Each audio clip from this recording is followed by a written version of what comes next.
Brought to you by the EveryDollar app. Start budgeting for free today. Gen Z doesn't agree that $74,000 is middle class. No kidding, it's not even close. Check this out. If you take $74,000 for a Gen Zer, let's say they have a bachelor's degree and they're 25 years old. First of all, $74,000 is much higher than the average income. Most Gen Zers are probably making anywhere from 40 to 50, maybe 60, but let's use 74. The take home after taxes, 401k, and health insurance is $4,300. The average college monthly payment on a loan is about $500. You're down to $3,800. Let's say this person is financially responsible, decides to split a 2-bedroom apartment in a medium-sized city like Orlando, so that their payment is $1,200 apiece, $200 for utilities, so $1,400. Now, unless they're going to have Lucky Charms and peanut butter and jelly, their groceries are going to cost about $600 if they're trying to get chicken, beef, and some healthy stuff. You have a $400 car payment, $200 in insurance, $150 for gas, $100 for a cell phone, leaves you with $950. This is no savings, investment, no emergency fund. Let's give them at least $300 to go on a couple dates or hang out with their friends for the month so they can enjoy life a little bit. They're left with only $650. A bachelor's degree, $74K salary. You are splitting a 2-bedroom apartment with a friend and only have $650 left a month. It would take you years to save up the $30,000 that you would need for a down payment on a house with the closing costs. But even if you could get that down payment saved, you would still need to make $120,000 a year to be considered for a $400,000 loan. The middle class, the goalpost has been moved from $70K to $120,000 in just the past 2 years. Okay.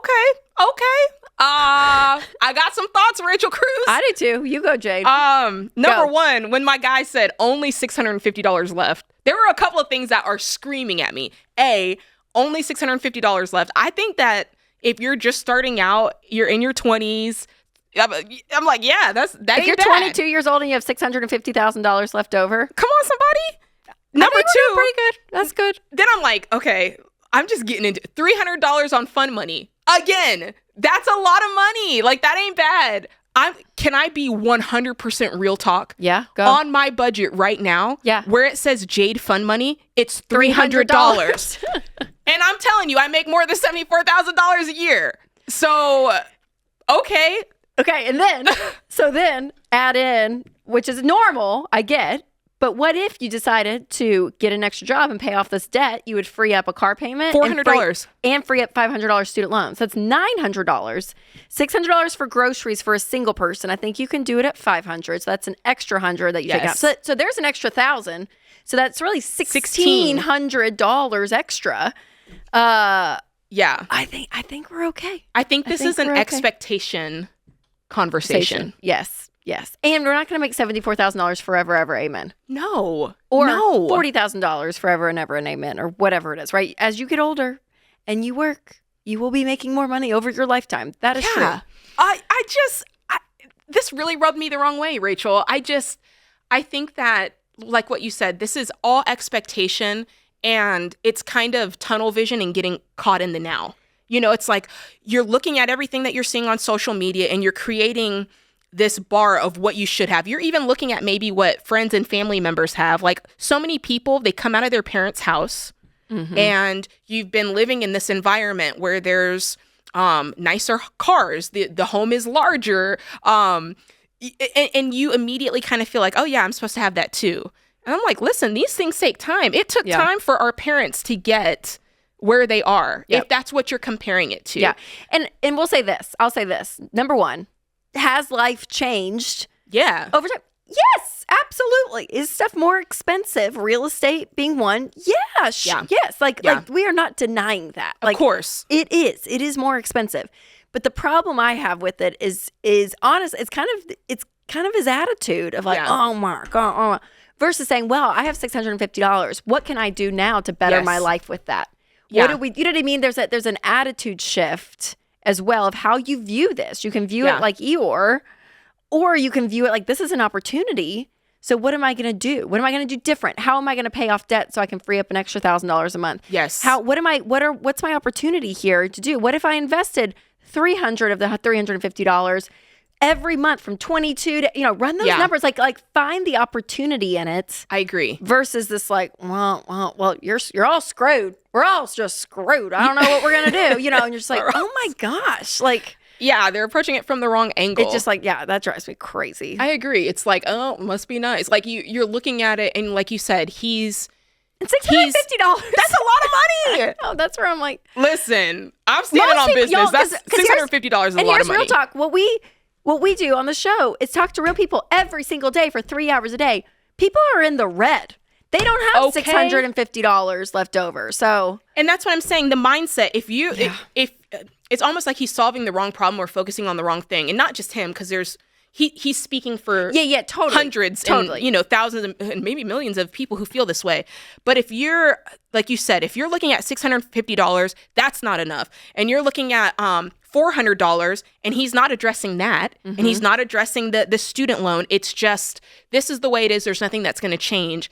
You're looking at the wrong piece of the puzzle. You've got to look at, I was listening to somebody today that was saying that healthy people, whether it's in a relationship or just you as yourself, you always look at something and go, okay, what am I contributing to this? Like if there's a problem, it's very easy to point out there and say, it's because of that, and that. But when you're healthy and have this area of maturity, you're always looking at it and going, what can I own in this situation? Yep. And if you're finding yourself, even if it's not a $74,000 budget that we're looking at, if you're looking at your own finances and you just find yourself feeling trapped, blaming your job, blaming the fact that you have student loans, blaming your spouse, you have to stop for a moment and go, okay, wait a minute.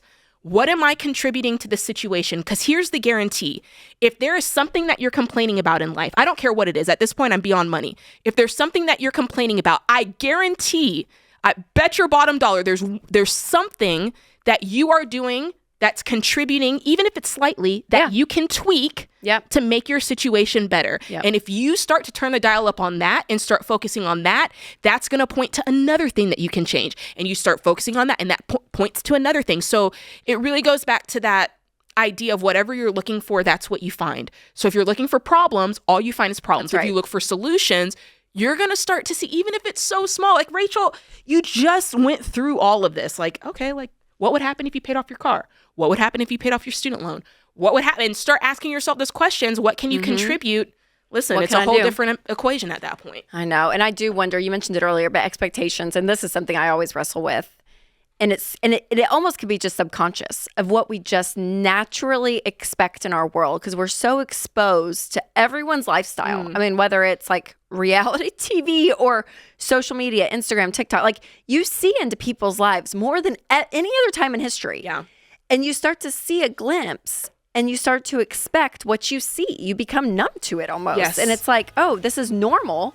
And if I don't have that, I'm not normal. I was talking to my mother-in-law at Christmas, and she was like, oh my God, she just made a comment how all they did with their little kids at the time, they just all played in the driveway, and all the cul-de-sac would get together in chairs. Now I'm like, there's memberships to things. Yes! Like there's all this stuff that's normal, but I'm like, that doesn't have to be normal. Yeah. So it's just this like subconscious expectation.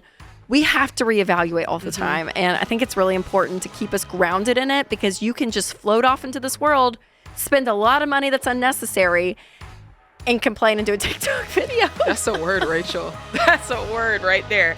Check out your expectations. Figure out what's motivating you. Is it the money, or is it an emotion that you're seeking out? This is The Ramsey Show.